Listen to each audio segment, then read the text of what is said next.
Ya Tarim, Ya Tarim, Ya Tarim, Ya Tarim, Syailillah, Syailillah, Syailillah, Syailillah. Salli wa sallim wa barik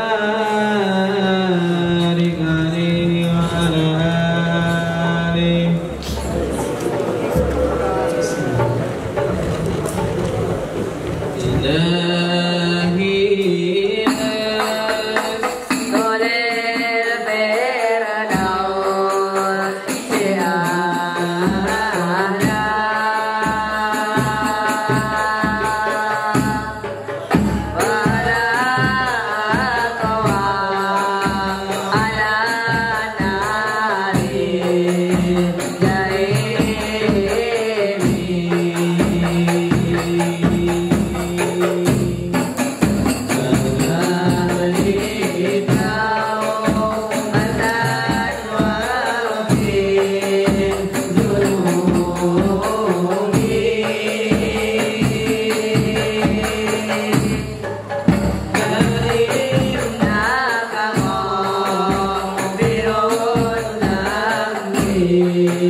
Alhamdulillahi Rabbil Alamin.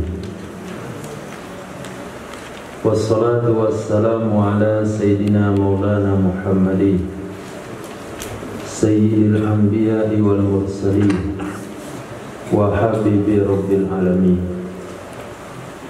wa ala ashabil akramin wa ahli baitihi tahirin wa azwajit tahirati ummatil mu'minin wa tabi'ina lahum bi ihsanin ila yaumiddin, amma ba'da. Rabbi yassir wa la tu'assir, Rabbi tammim bil khair. Rabbana asrah lana sudurana wa yassir lana umurana wa hlul 'uqdatam min lisanina yafqahu qawlana. Bisanadina al-muttasili ila Imam al-Qadim fil Hufaz Al-Imam Jalaluddin As-Sayyuti rahimahullah wa qaddasallahu sirrah wa adama nafa'a bi ulumi wa barakatihi wa nafahatihi wa madadihi wa karamatihi fid darin, amin. Kita sudah masuk hadis nomor 4331. 4331. Hadis ini diriwayatkan dari Sayyidina Muaz bin Jabal radhiyallahu an di dalam kitab Musnad Firdaus. Rasulullah sallallahu alaihi wasallam bersabda, "Dzikrul anbiya'i minal ibadah." Mengenang, mengingat, membaca sejarah, menyampaikan sejarah para nabi termasuk dari ibadah. Dzikrul anbiya, mengenang para nabi, termasuk dari ibadah. Betapa banyak Allah Subhanahu wa taala menceritakan kisah para nabi dalam Al-Qur'an. Dan itu adalah bagian dari ibadah. Kenapa bagian dari ibadah? Karena beriman kepada para nabi adalah salah satu rukun iman. Menyebut cerita mereka, membaca cerita mereka, mendengar cerita mereka, itu akan mengokohkan keimanan kepada para nabi. Ketika seseorang kokoh imannya kepada para nabi, maka secara otomatis keimanannya akan bertambah kokoh kepada Allah. Maka menyebut para nabi bagian dari ibadah. Wa dzikrus shalihin kafarah, mengenang orang-orang soleh itu termasuk pengampunan dosa. Dzikrus shalihin kafarah, mengenang orang-orang soleh termasuk kafarah, penghapus dosa. Imam Malik rahimahullah katakan, dzikrus shalihin tatazzalur rahmah, tatanazzalur rahmah. Ketika menyebut orang-orang soleh, maka rahmat Allah akan turun. Mungkin di tempat kita yang tidak menjadi sebuah kebiasaan, di daerah-daerah orang lain itu mengenang para ulama itu diperingati setiap tahun. Ulama haulan, mereka bilang haulan, peringatan hari kematian. Mana pula dalil? Ini dalil. Dzikrus shalihin kafarah. Maka ketika kita katakan kenal dengan Syekh Yasin Al-Fadani, mereka katakan enggak kenal. Bahkan di Madura, di Kalimantan, di Jakarta, haulan beliau diperingati setiap tahun. Fadilahnya untuk apa? Satu, di sini dikatakan pengampunan dosa. Yang kedua, pernyataan Imam Malik ketika disebut nama orang-orang soleh turun rahmat Allah. Yang ketiga, memberikan motivasi kepada kita, begitulah cara belajar para ulama. Begitu perjuangan mereka yang mereka lewati dalam menuntut ilmu. Maka di dalam kitab Safahat min Sabaril Ulama, Sempat hari itu mau kita baca setiap sore ganti tanding, tapi bahasanya terlalu tinggi, jadi nggak bisa secara spontan, perlu mutolaah dulu. Nah, waktu untuk mutolaah itu nggak cukup. Kita maunya baca kitab nggak ada mutolaahnya. Mutolaah dulu itu waktunya nggak cukup. Jadi kitab Safahat min Sabari Ulama diceritakan ada di antara mereka belajar di daerah dingin sehingga beku telinganya, ketika terbentur nggak tahu telinga hilang di mana. Telinga ini kalau udah keras kayak es terbentur patah ya, nggak terasa. Pulang ke rumah telinga mana? Jatuh di mana telinga saya? Itu yang mereka lakukan dalam belajar. Itu akan menyebabkan seseorang itu kembali kepada Allah, bersemangat, termotivasi, secara otomatis mendapatkan pengampunan dosa dari Allah. Wa dzikrul maut shadaqah. Mengingat kematian itu sedekah. Apa maksud mengingat kematian sedekah?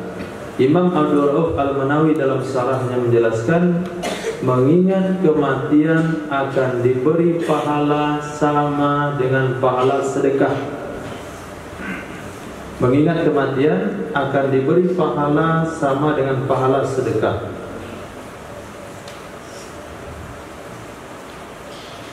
Begitu banyak Nabi SAW mengatakan, memotivasi untuk mengingat mati. Pertama Nabi katakan, kuntu nahaitukum an ziyaratil kubur fal ana fazuruha fa innaha tuzakkirukumul maut. Dulu saya pernah melarang kalian dari ziarah kubur, maka sekarang ziarahilah. Sesungguhnya ziarah kubur itu akan mengingatkan kalian kepada kematian. Kemudian Nabi SAW bersabda, "Aktsiru min dzikri hadhimil ladzat." Perbanyaklah mengingat menghancurkan seluruh kelezatan, yaitu mati.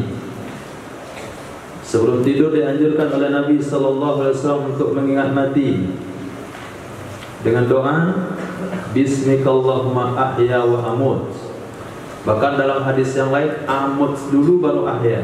Bismikallahumma amut wa ahya. Bangun tidur dianjurkan lagi mengingat mati. Alhamdulilladzi ahyana ba'dama amatana. Kemudian dalam doa safar juga diingatkan dari dengan kematian. Subhanalladzi sakharana hadza wa ma kunna lahu muqrinin wa inna ila rabbina lamunqalibun. Kita akan kembali kepada Allah. Mau tidur disuruh ingat mati, bangun tidur ingat mati, mau berjalan ingat mati. Kemudian ada acara-acara kematian, dianjurkan ziarah kubur, dianjurkan takziah, hak sesama muslim mengantarkan jenazah ke kuburan. Itu semuanya adalah dalam rangka mengingat mati. Kalau seseorang sudah ingat mati, maka dia akan berpikir positif, apa yang menguntungkan, apa yang tidak menguntungkan. Karena dia terancam akan bisa mati kapan saja dan di mana saja. Nah, pahala mengingat mati itu sama dengan sedekah. Wa zikrul qabri, mengingat kubur, yuqarribukum minal jannah, itu akan mendekatkan kalian dari surga.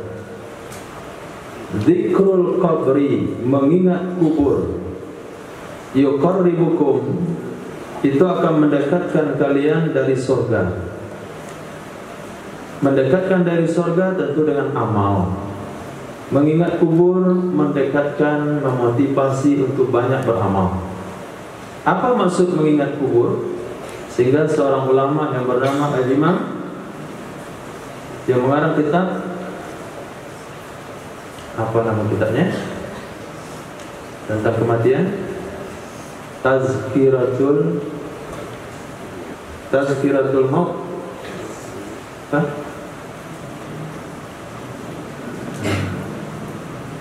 Mana mau bertanya? Kitabnya baru 1 menit. At-Tazkirah judulnya. Maaf lupa nama ulamanya. Itu bercerita tentang ahwal kematian, bercerita tentang ahwal kubur. Maka mengingat kubur itu salah satu mendekatkan amal. Pertama, kita dikuburkan di mana?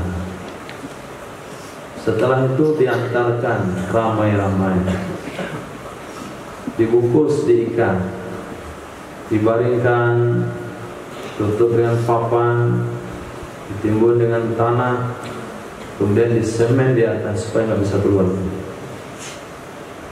Semen lagi deh, sendirian, gelap, tiada kawan, tiada AC, nggak ada lampu.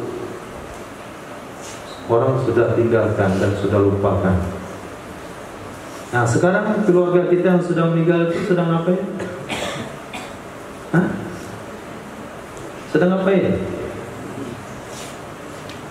Satu saat, nah kita yang diantar ke situ. InsyaAllah, gotong. Jenazah ketika digotong ke kuburan dia tahu dia akan ditinggalkan, tahu dia akan ditimbun, tahu ditinggalkan sendirian. Dan hadis sahih dikatakan ketika seseorang diantarkan ke kuburan, maka orang-orang yang mengantarkan ke kuburan balik pulang, jenazah masih mendengar bunyi sendangnya. Kebangun, ini apa? Mana bunyi? Mana kontak lampu? Dari kontak lampu nggak jumpa, dari tombol AC nggak jumpa. Ternyata dia sudah di kuburan, di bawah situ. Diantarkan tadi sore. Maghrib ini baru bangun. Nah, itu yang dimasukkan dengan zikrul qabri. Nah, jika seseorang dia akan yakin diantarkan ke kuburan yang tiada AC, tiada lampu, tiada permadani, maka pada saat sekarang dia akan termotivasi untuk itu semuanya. Menyalakan lampu. Apa lampunya? Tilawatul Quran. Apa temannya? Ibadah solat yang siap menjaga dia dari kepala, kiri, kanan, kaki bawah, kaki kiri. Kemudian akan dibukakan satu pintu ke surga yang akan tertiup angin surga. Maka dia memandang ke dalam surga. Datang malaikat 6 naumatal arus, tidurlah kamu seperti tidur pengantin. Begitu bahasa hadisnya. Pengarang kitab tadi namanya Imam Qurtubi, Tazkiratul Maut. Mungkin dibaca kitab itu, mungkin ada terjemahannya supaya mengingatkan kepada kematian. Anak muda ingat mati, cepat jadi soleh. Pelajar ingat mati, cepat jadi ulama. Nah, apabila siapa saja ingat mati, pasti akan baik dalam kehidupannya. Hadis berikutnya, Nabi SAW bersabda, "Dzikru aliin ibadatun." Mengingat Sayyidina Ali, membaca biografi Sayyidina Ali, itu adalah ibadah. Hadis sahih. Hadis berikutnya, Nabi SAW, "Dzakartu wa ana." Aku mengingat, wa ana fis salati, padahal aku sedang salat. Nabi mengingat sesuatu ketika beliau sedang salat. Apa yang Nabi ingat? Tibron, emas batang, indana, yang ada bersama kami. Artinya yang ada di rumah Nabi. Fakarihtu, maka saya tidak mau, aku tidak mau, ayyabita indana, bahwa bermalam ia emas bersama kami. bahwa bermalam ia emas bersama kami. Fa amartu bi qasamatih, maka aku memerintahkan dengan membagi-bagikannya emas. Hadis riwayat Imam Bukhari sahih. Apa yang dimaksudkan dari hadis di sini? Nabi SAW mendapatkan harta umat yang mesti dibagikan kepada yang berhak. Ketika dibagikan dari pagi sampai sore, ketika Isya itu masih ada sisanya di rumah Rasul. Ketika sholat Isya, Nabi mengingat bahasanya masih ada sisa emas yang tadi pagi sudah dibagikan. Maka ketika selesai sholat, Nabi sampaikan, sedang sholat tadi saya mengingat saya punya emas. Emas masih ada di rumah kami. Maka saya tidak mau tidur malam ini sebelum emas itu dibagi. Ini bagian daripada arahan kepada pemegang harta umat. Misalnya harta anak yatim, pengurus masjid. Anak yatim hadir dalam sholat jamaah, dalam sholat Jumat. Dia dengar uang anak yatim 70 juta rupiah. Besok Jumat lagi 72 juta. Besok Jumat lagi 75 juta. Datang Jumat lagi 80 juta. Karena tanya itu untuk apa ditumpuk itu? Kami sedang gak ada makan, kami sedang gak ada uang untuk jajan. Hanya dia dengar berita uangnya sekian, tapi tidak ada pembagian. Rasulullah SAW itu ketika dapat bagian harta umat, amanat harta umat, Nabi tidak bisa tidur kalau sampai malam itu gak habis dibagikan. Lain halnya kalau sekiranya sudah terpenuhi kebutuhan mereka, sudah terpenuhi semua kebutuhan umat yang mereka kelola, lalu hartanya disimpan itu gak ada masalah. Dia di zaman Sayyidina Umar bin Khattab radhiyallahu anhu begitu banyak harta Baitul Mal, karena memang sudah terkelola. Karena memang dicari orang miskin di Madinah nggak ada untuk menerima harta tersebut, itu lain masalahnya. Ini awal-awal Islam. Pada saat itu masih banyak fuqara'il muhajirin. Pas harta datang kepada rumah Nabi, harta belum sempat dibagi, hari sudah malam, Nabi katakan mesti dibagi sebelum tidur. Saya pahami? Nah, jangan hanya mereka mendengar jumlah hartanya, tapi mereka tidak mendapatkan. Juga harta zakat misalnya, untuk mengelola badan amil zakat. Harta zakat sekian ditumpuk. Zakat umat dimotivasi untuk bayar zakat, bayar zakat, bayar zakat. Tapi di tengah masyarakat tidak terlihat ada umat, ada masyarakat dapat bantuan zakat yang berhak. Coba tanya kepada tetangga, masyarakat yang kita tinggal, ada nggak dapat bantuan dari pengelolaan harta zakat?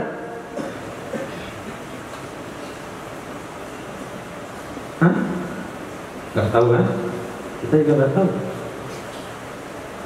Mungkin ada, mungkin enggak. Nah, kalau sekiranya harta itu ada, lalu sementara masih ada masyarakat yang memerlukan harta zakat lalu tidak berhak, hadis ini perlu direnungkan. Jangan sampai harta dikelola, harta dikumpulkan tapi tidak disalurkan. Nunggu sehari, nunggu 2 hari. Momennya tunggu Ramadan lah, Syawal bagus Syawal. Baju lebaran.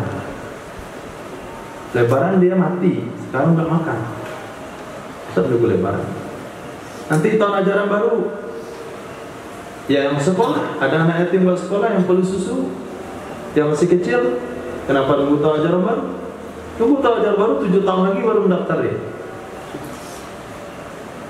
Nah, jadi yang bertanggung jawab dengan harta umat, baik zakat maupun pengelolaan harta anak yatim dan yang lain-lainnya, mereka mesti tahu apa keperluan umat saat itu.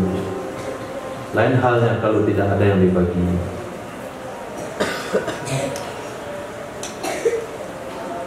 Ada insyaallah.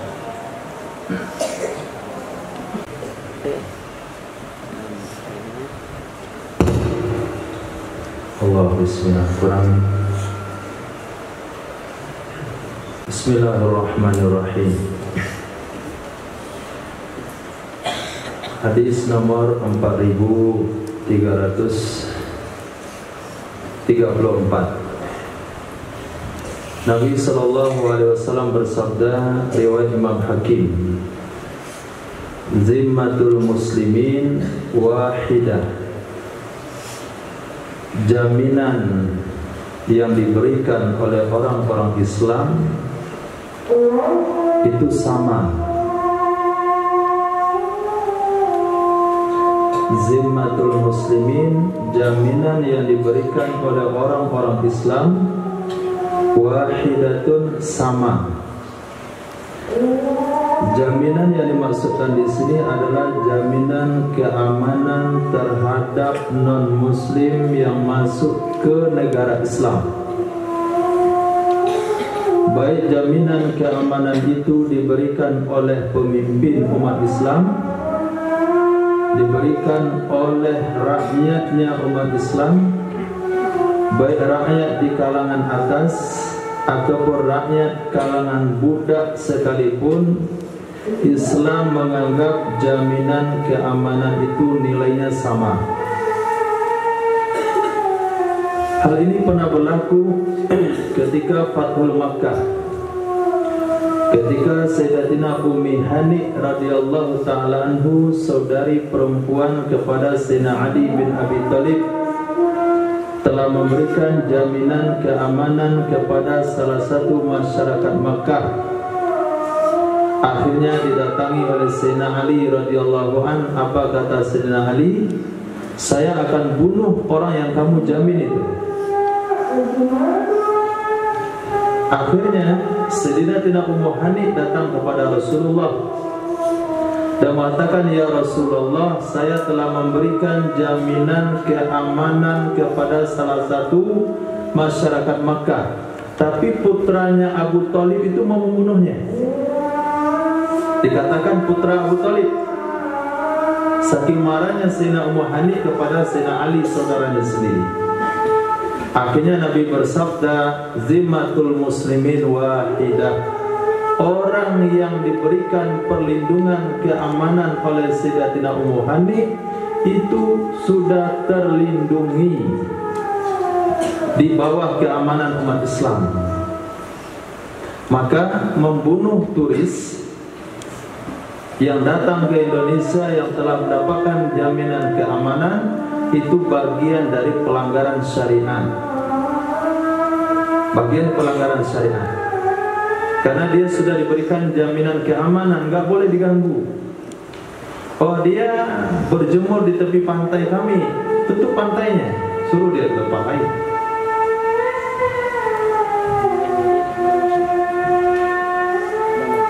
Jadi kalau sekiranya ada ajakan atau ajaran untuk membunuh orang kafir yang masuk negara Islam, itu bukan ajaran Islam, saudara. Itu bukan syariat yang sesungguhnya. Syariat yang diajarkan oleh Islam adalah siapapun yang masuk dalam negara Islam, kalau sudah mendapatkan jaminan keamanan dari siapa saja, maka mereka wajib dilindungi. Nabi bersabda, man adza dzimmiyan faqad adzani, orang yang mengganggu kafir zimmi berarti sama dengan mengganggu aku. Jadi dikatakan Islam radikal. Nah, kalau ada yang radikal berarti bukan Islam. Islam itu rahmatan lil alamin. Fa in jarat alaihim, maka jika berlaku di atas mereka oleh sebuah jaminan. Fa in jarat, maka jika berlaku alaihim di atas mereka oleh satu jaminan, fala tukhfiruha, maka janganlah kalian langgar atau kalian terobos akannya jaminan tersebut. Jangan diganggu, jangan diterobos. Tapi ditanya, kenapa kamu masuk negara kami? Mana jaminan keamanannya? Kata dia, saya dijamin oleh fulan bin fulan. Maka orang itu berhak untuk dilindungi. Walaupun fulan bin fulan yang memberikan jaminan itu hanya orang yang bekerja menyapu jalan raya, hanya pemulung atau yang tidak memiliki jabatan sama sekali. Fa inna likulli ghadirin, maka sesungguhnya bagi setiap orang yang menipu atau orang yang curang. Curang yang dimasukkan di sini adalah curang dalam perjanjian. Liwaun itu memiliki bendera, yu'rafu bihi, yang dia akan dikenali dengan bendera tersebut pada hari kiamat. Akan dikenali dengan bendera tersebut pada hari kiamat. Nanti ada pimpinan rombongannya, ada benderanya, bergabung di satu tempat. Ketika penduduk mahsyar melihat bendera itu, maka seluruhnya mengenal itulah orang-orang yang telah melanggar perjanjian perdamaian atau telah menerobos perjanjian yang diberikan kepada orang lain. Sama dengan perundingan-perundingan juga yang pernah berlaku di zaman Belanda. Perundingan damai dengan tuanku Imam Bonjol. Setelah berunding, nggak berunding, ditangkap. Itu namanya ghadir. Masuklah ke negara kami aman. Sampai di negara kita dibunuh. Orang yang membunuhnya ghadir. Sayyidina Husain datanglah ke Kufah, nanti kami bela sampai di Karbala, dia bunuh, dihancurkan. Itu namanya ghadir. Nanti mereka ngumpul satu tempat di mahsyar, ada benderanya, ada pemimpinnya. Orang lihat, itu dia penipu orang-orang yang melanggar perjanjian yang telah dia berikan. Nah, maka ketika turun surat Bara'ah yang mewajibkan umat Islam untuk berperang, maka Nabi memerintahkan kepada mereka untuk meninggalkan wilayah Islam selama 4 bulan. Keluarlah kamu sejauh-jauhnya. Kami tidak lagi memberikan jaminan keamanan. Begitu Islam cara perang. Sudah keluar, sudah kembali dia kepada kemana dia tempat bertahan. Nah, baru disepakati kapan hari perang. Bukan orang dalam negara kita dihabisi. Khair. Hadis sahih riwayat Sayyidatina Aisyah. Hadis berikutnya Nabi SAW bersabda, Zambul alim zambun wahid. Dosanya orang alim itu dosa yang satu. Zambul alim, dosa orang alim. Zambun wahid itu dosa yang satu. Apa dosanya? Apa satu dosa itu? Tidak mengamalkan ilmu yang dia tahu. Itu dosanya. Wa dzambul jahil, sedangkan dosa orang yang tidak tahu, dzambani, 2 dosa. Dzambani, 2 dosa.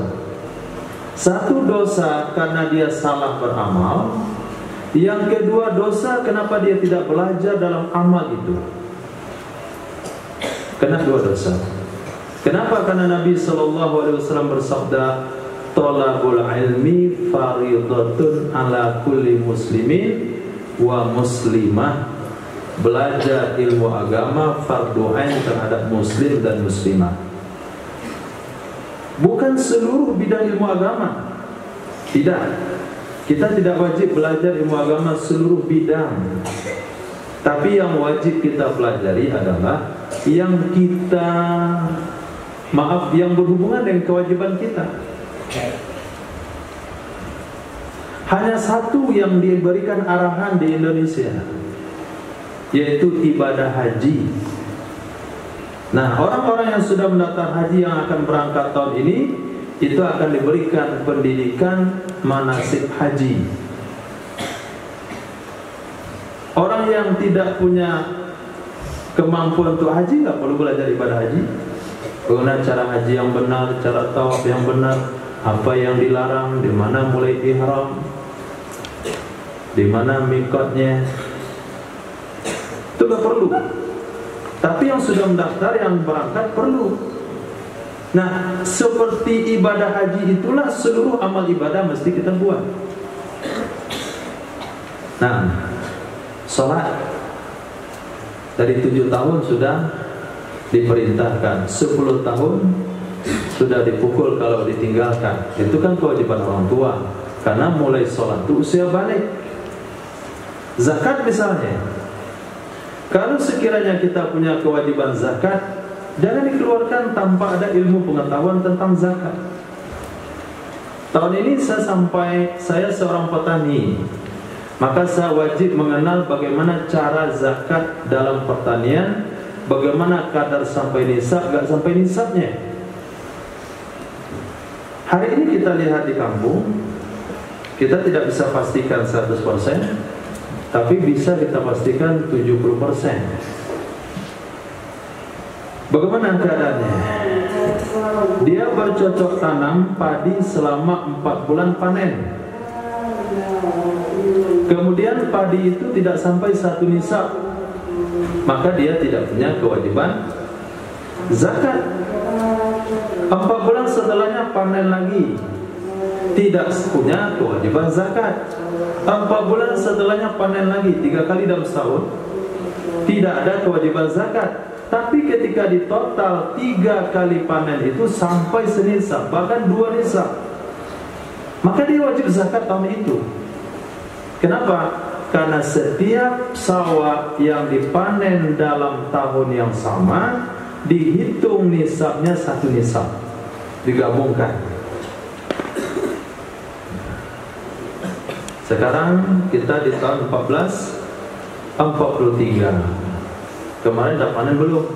Oh sudah, catat berapa kilo. Tahun kedua, 4 bulan kedua, panen lagi, catat berapa kilo. Dan sampai nisab belum? Belum. Panen ketiga dicatat, oh sampai senisab. Dihitung semuanya, panen 1, panen 2, panen 3, total keluarkan 5% atau 10% sesuai dengan pengairannya, serahkan pada fakir miskin. Ternyata di tengah masyarakat tidak ada arahan seperti itu. Ketika diangkat materi zakat, tidak dipahami.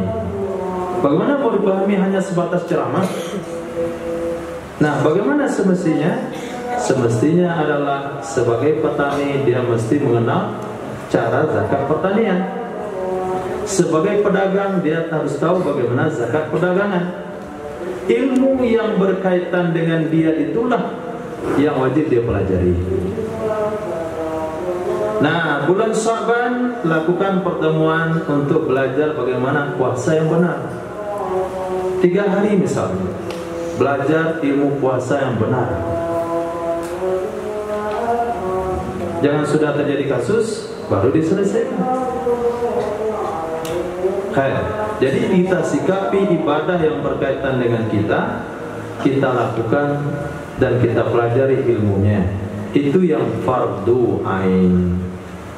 Tapi untuk menguasai di seluruh bidang, itu hukumnya fardu kifayah. Nah, di kampung antum apa di mana? Air Bangis. Sudah ada hafiz Quran di situ? Sudah selesai fardu kifayah. Sudah ada alim, wajib belajar alim. Antum tumbal dari kampung itu. Kalau antum tidak belajar alim, berdosa semuanya. Kalau antum belajar alim, terbebas semuanya. Fardu kifayah. Nah, belajar ilmu agama fardu kifayah. Pertukangan juga fardu kifayah. Pertanian fardu kifayah. Kedokteran fardu kifayah. Setiap kepentingan umat Islam itu fardu kifayah. Tapi untuk kedokteran banyak, untuk pertanian banyak, semuanya banyak. Tapi untuk ilmu agama tidak ada. Jadi yang belajar satu orang di kampung wajib tuntas satu orang. Dilihat. Dua orang dia, satu disuruh pulang, satu dia tuntaskan. Masuk adik kakak, suruh pulang satu. Satu dituntaskan. Kalau pulang kedua-duanya dosa.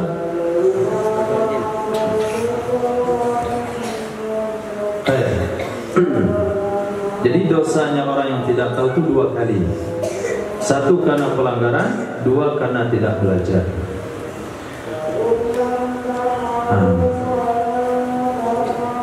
4 bulan lagi mau menikah, belajar ilmu pernikahan. Yang menikah dulu baru belajar ilmunya. Oh ada di KUA, kami di apa namanya? Di itu nggak tahu kan? Ya nggak tahu mah. Saya juga nggak tahu. Apa namanya? Dipanggil sebelum nikah itu diajarkan ini sebagainya. Tapi itu belum cukup. Belum cukup. Mau mendaftar jadi supir, belajar ilmu safar. Mau melakukan perjalanan jauh, belajar bagaimana sunnah Nabi, kewajiban, larangan dalam bersafar. Itulah yang disebut dengan fardu ain. Insyaallah. Hadis berikutnya Nabi SAW bersabda, "Dzambun la yughfaru." Ada satu dosa yang tidak akan diampuni oleh Allah. Dzambun la yughfaru, satu dosa yang tidak akan pernah diampunkan oleh Allah. Wa dzambun la yutraku, ada satu dosa yang tidak akan pernah dibiarkan. Dzambun la yutraku, satu dosa tidak akan dibiarkan, mesti akan diproses, nggak akan pernah lolos. Yang ketika dzambun yughfaru, dosa yang pasti akan diampuni oleh Allah, pasti mendapatkan pengampunan dari Allah Subhanahu wa taala. Fa ammal ladzi la yughfaru, adapun dosa yang tidak akan diampunkan, fasyirku billah, maka itu adalah dosa syirik dengan Allah. Syirku billah, syirik dengan Allah. Syirik ada dua. Ada syirik jadi, terang-terangan mensekutukan Allah. Ada syirik khafi, yaitu riya dengan amal ibadah.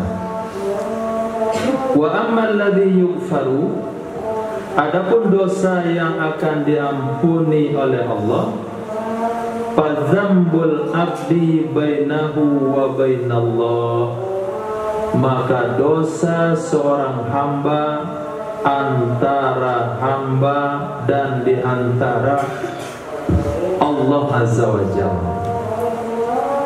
Wa ammal ladzi yughfaru, adapun dosa yang akan diampunkan oleh Allah adalah dosa hamba antara hamba dengan Allah Azza wa Jalla. Dosa gak puasa Ramadan, dosa gak sholat, itu dosa dengan Allah. Allah akan ampuni kalau kita bersungguh-sungguh bertaubat.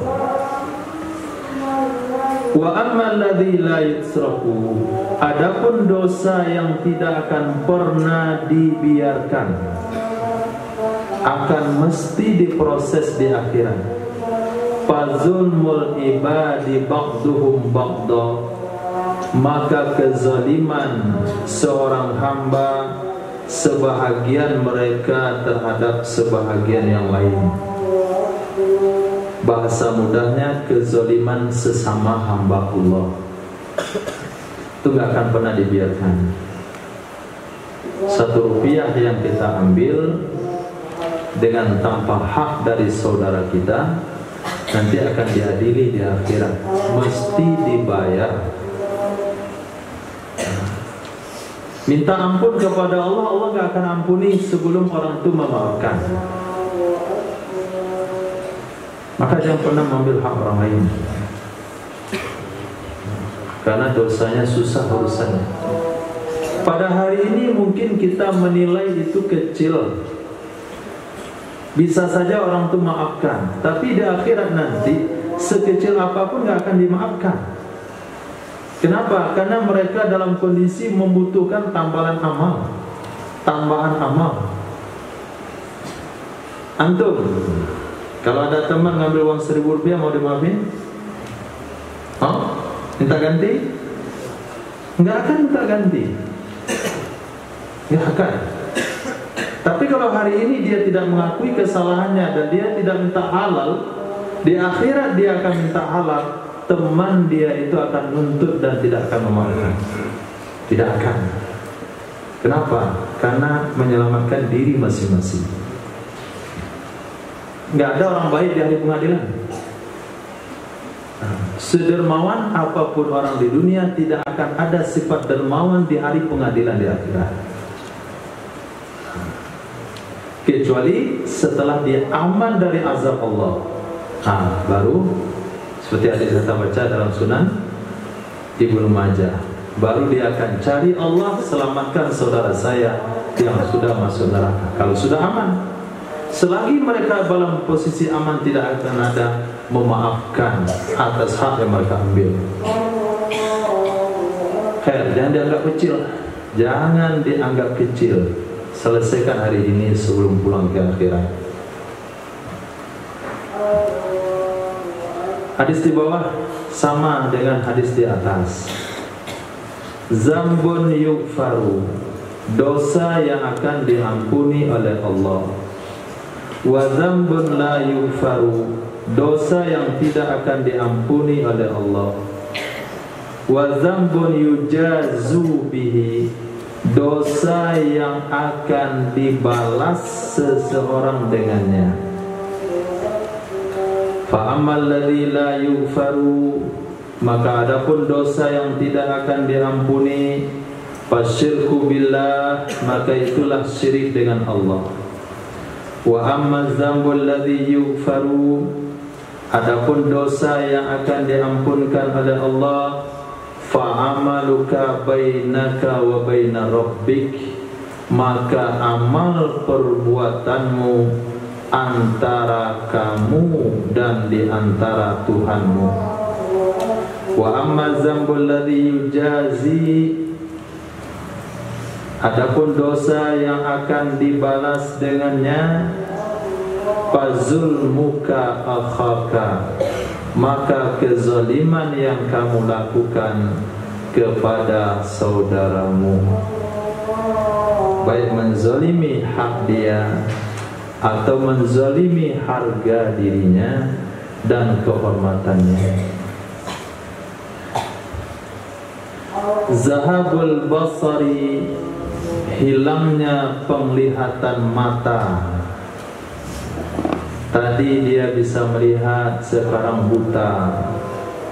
Maghfiratul lidzunub, itu akan mengampuni dosa-dosa. Zahabul basar, hilangnya penglihatan mata, itu mengampunkan bagi dosa-dosa orang itu. Dalam hadis yang lain Nabi sallallahu alaihi wasallam menceritakan hadis qudsi dari Allah, tidaklah saya mengambil penglihatan hamba saya dan saya tidak akan rela memberikan balasan kepadanya melainkan surga. Pada hari ini mungkin kita akan menganggap kurang orang yang tidak bisa melihat. Kita cerita hitam, dia nggak tahu hitam. Cerita hijau, nggak tahu hijau. Hijau nih warnanya. Kenapa hijau itu ya? Kok hijau? Nggak tahu dia. Maka di akhirat dia kalau sabar dengan hal seperti itu, maka dia akan mengatakan, pengampunan dosa dari Allah. Begitu juga zahabus sam'i, hilangnya pendengaran. Maghfiratul lidzunub, itu juga pengampunan bagi dosa. Wa ma naqasa minal jasad, apa saja yang berkurang dari tubuh, apa saja yang berkurang dari tubuh, fa'ala qadri dzalik, maka sesuai dengan kadar demikian. Hadis hasan. Kena penyakit gula, akhirnya dipotong jempolnya, dapat pengampunan dosa. Kemudian dipotong tangannya, pergelangan tangan sampai ke sikunya. Kemudian diamputasi kakinya sampai ke pahanya. Lepas itu diamputasi lehernya. Habis semuanya.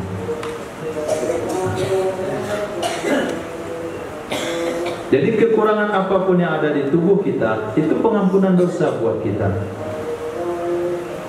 Hadis ini kita ingat ketika sudah mulai berkurangnya nikmat Allah yang ada di tubuh kita.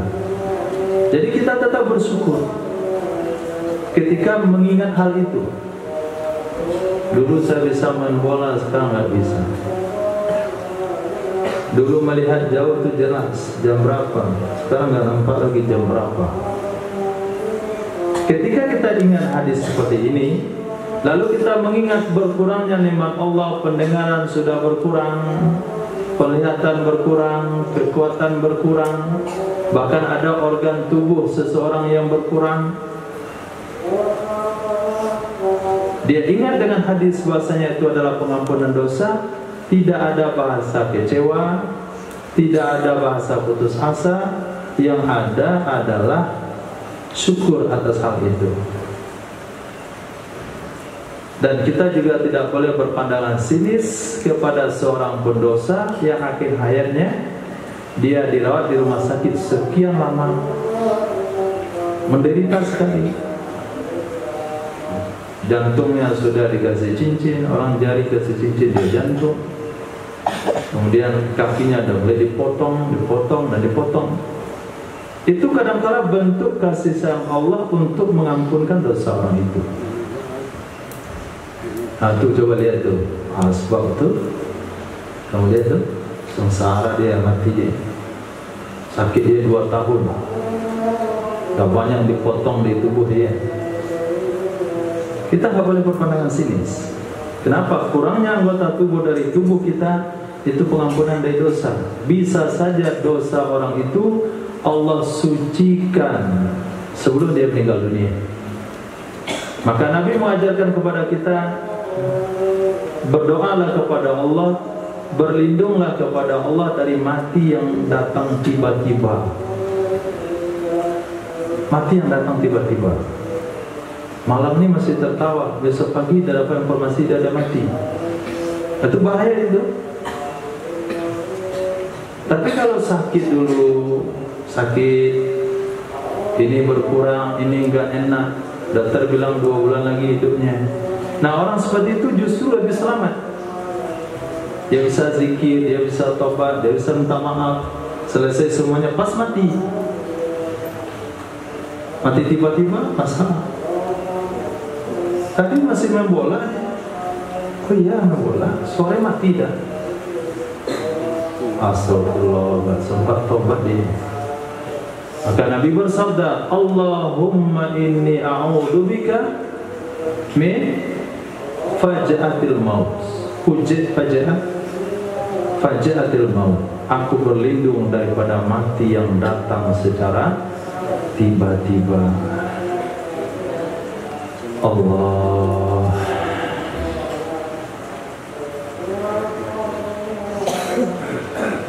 Dua hadis terakhir, Nabi SAW bersabda, Zahabal muftiruna al-yawma bil ajri.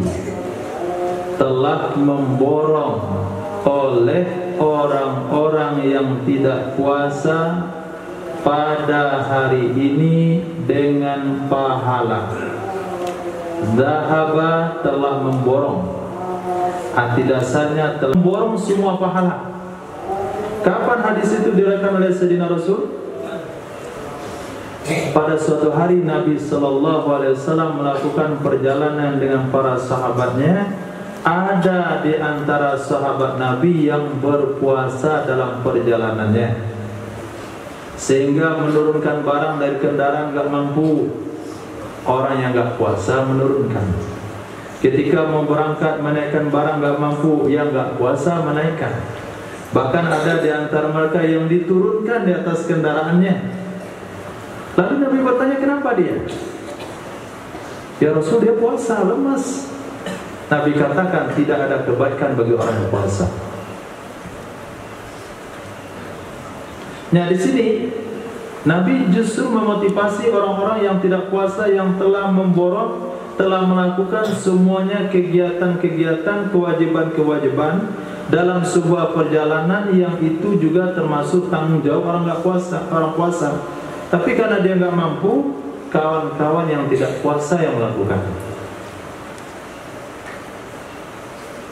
Lalu kita dari hadis ini diajarkan oleh Nabi sudut pandang dari mana?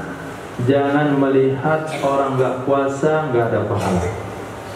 Jangan hanya melihat di puasalah ada pahala. Pahala itu ada di mana? Ada di mana? Khairun nas anfa'uhum linnas. Di mana posisi kita yang lebih bermanfaat saat itu, di sana ada pahala.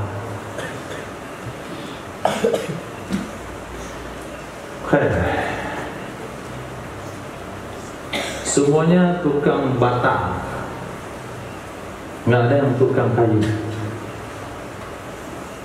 Maka tidak begitu banyak pahala yang dapat oleh tukang bata itu.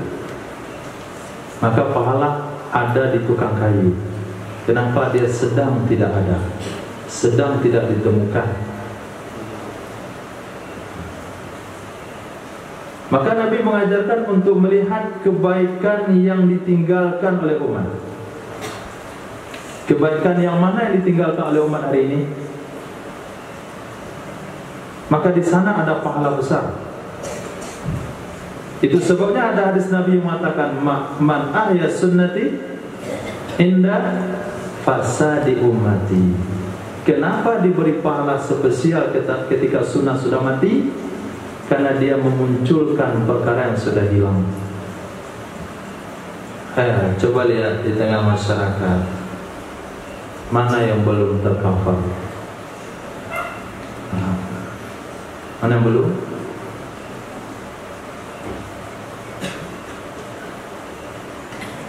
Sekarang hafiz pendidikan dan alhamdulillah alim, Pak alim.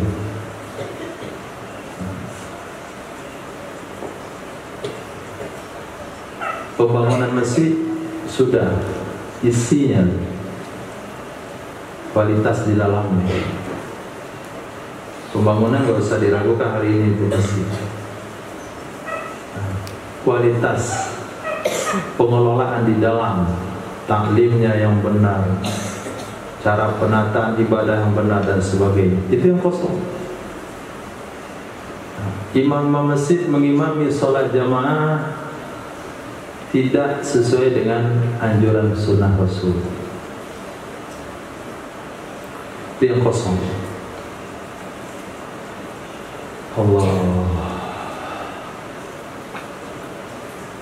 Kemudian perhatian terhadap orang-orang miskin, perhatian terhadap anak-anak yatim.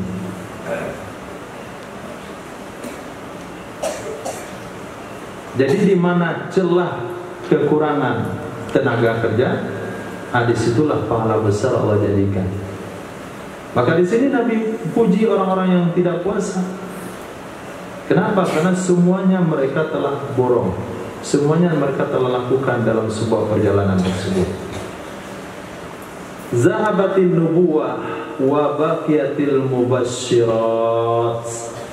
Telah habis masa kenabian Dengan berakhirnya Nabi Muhammad SAW telah berakhir masa kenabian, maka berakhirlah wahyu.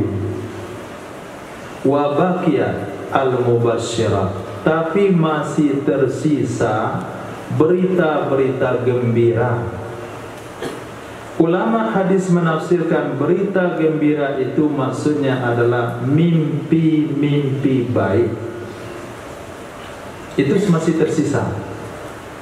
Maka mimpi-mimpi baik itu bagian yang diperhitungkan dalam Islam. Sehingga ada kitab yang disusun yang berjudul Tafsirul Ahlam, tafsir mimpi. Bahkan Nabi SAW di sebagian hari bertanya kepada sahabatnya, adakah di antara kalian yang bermimpi tadi malam? Kalau sekiranya mimpinya baik, maka ceritakanlah.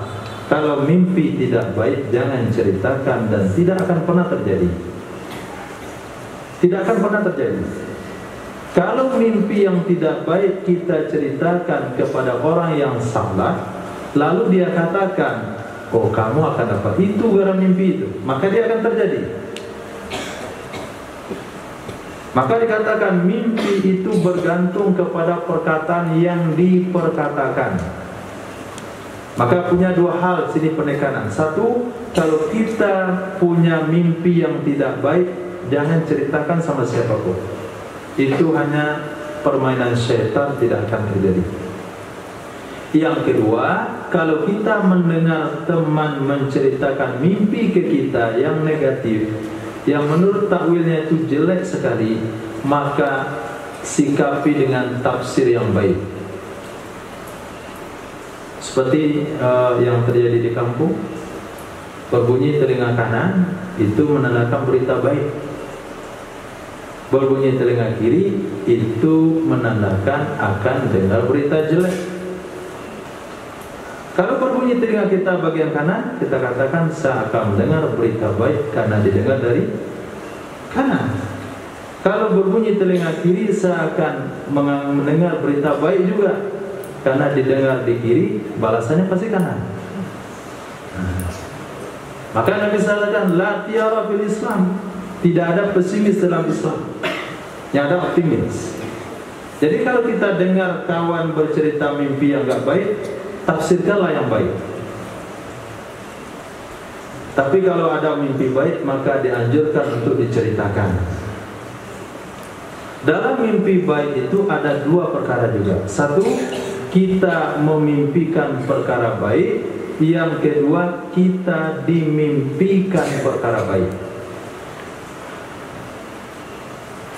Misalnya, kata Rasul SAW, saya bertemu dengan Umar bin Khattab dalam mimpi. Beliau memakai gamis dalam sekali sampai tutup mata kaki dan terjulur ke lantai. Jangan ditafsirkan mimpi dengan fikih. Ya, ahli fikih nafsirkan mimpi itu apa namanya? Isbal itu. Dia pakai isbal, ingkar sunnah berarti. Enggak boleh tafsirkan lewat ilmu fikih. Nabi sabdakan Sayyidina Umar itu kelebihan agama. Jadi pakaian itu tafsirannya agama. Maka sekiranya kita bermimpi dengan teman, kita jumpa dia tidak punya baju satu helai benang pun, nah itu perlu kita nasihati dia. Nasihati dia untuk memperbaiki agamanya. Tapi jangan pula ceritakan mimpi itu sama dia. Tapi kalau jumpa dengan kawan, Masya Allah, atau dengan orang yang sudah meninggal dunia, baju putih, pakai sorban putih, dan atas sejadah putih, wangi, harum, itu bertanda baik. Kalau kita memimpikan keluarga kita yang sudah meninggal dunia, dia tidak pakai baju, perlu kita bikin sholat hajat, sedekah untuk dia, korban atas nama dia. Itu jaminan daripada Sayyidina Rasul. Bukan berarti kita percaya ada mimpi. Mimpi itu adalah bahagian kenabian yang masih tersisa sampai akhir zaman. Bahkan Nabi SAW bersabda, bukti akhir zaman itu sudah dekat. Kalau semalam dia bermimpi, besok pagi jadi kenyataan. Nah, itu bukti akhir zaman sudah dekat. Di antara antum ada demikian? Mimpi tadi malam pagi jadi kenyataan? Buktinya itu orang cuci lantai. Pagi-pagi sibuk tim kebersihan nyuci lantai. Mimpi tadi malam buang air kecil, memang betul jadi kenyataan di sehari. Nah, itu dah dekat akhir zamannya. Allah khair insyaallah. Cukup.